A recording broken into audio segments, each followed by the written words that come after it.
행복감 높이는 전략 따로 있다. 심리학이 밝힌 9가지 방법.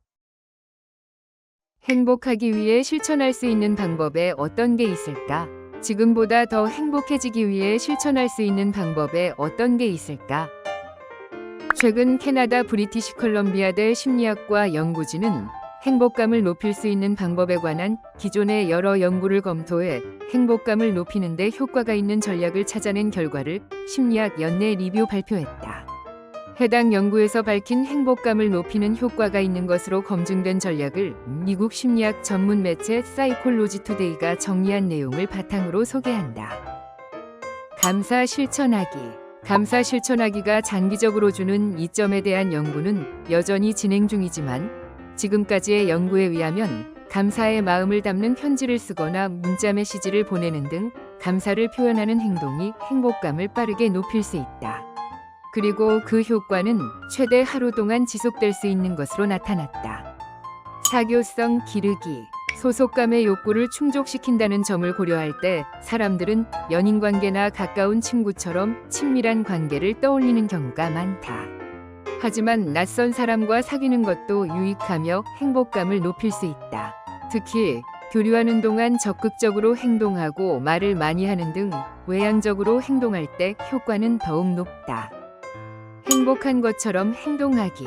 행동은 마음 상태에 따라 달라지기 쉽지만 그 반대로도 작용한다. 즉, 좋은 기분이 행동에 긍정적인 영향을 미치는 것처럼 이미 행복한 것처럼 행동해도 기분이 좋아질 수 있다는 것이다. 그러니 가끔은 행복한 것처럼 웃어보라. 익숙해진 것에 새로움 더하기. 무언가에 익숙해지면 같은 자극으로 예전만큼 행복감을 느끼지 못한다. 이미 익숙해진 것에 새로움을 더하면 다시 한번 그것들의 감사함을 느끼게 될 수 있다. 밝은 측면 보기.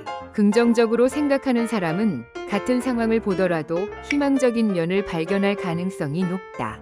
이런 방법으로 기분이 좋아지더라도 효과는 오래 지속되지 않을 수 있지만 현재 직면하고 있는 스트레스 원인에 대해 느끼는 감정이 조금 나아질 수는 있다. 다른 사람 돕기. 타인을 돕는 것도 행복감을 높일 수 있다. 자원봉사나 친절 베풀기와 같은 친사회적 행동을 조사한 연구에 따르면 돈을 기부할 때 정서적 혜택이 가장 큰 것으로 나타났다. 또한 기부 여부, 시기, 금액 등을 자유롭게 선택할 수 있고 받은 사람에게 어떻게 도움이 되는지 직접 볼 수 있을 때 기분이 더 좋아질 가능성이 높은 것으로 밝혀졌다. 잠재적으로 더 나은 미래에 대해 생각하지 않기. 이유는 소유하고 있는 물건이 가까운 미래에 더 나아질 것이란 사실을 알게 되면 지금 가진 물건에 대해 현재 느끼는 행복감이 줄어드는 경우가 많기 때문이다. 가령 내가 가진 스마트폰의 최신 버전이 곧 출시될 것이란 걸 알면 현재 사용하고 있는 제품에 대한 만족도가 떨어질 수 있다는 것이다.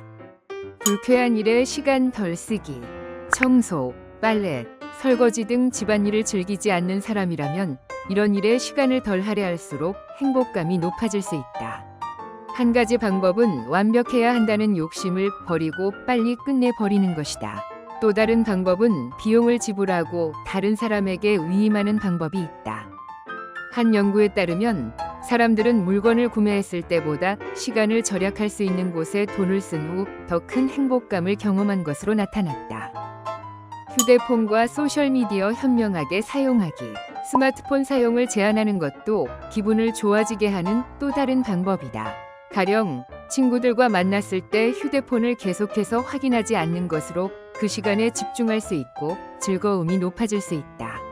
소셜미디어의 경우에도 장기적으로 멀리했을 때 행복 및 삶의 만족도가 더 큰 것으로 밝혀졌다.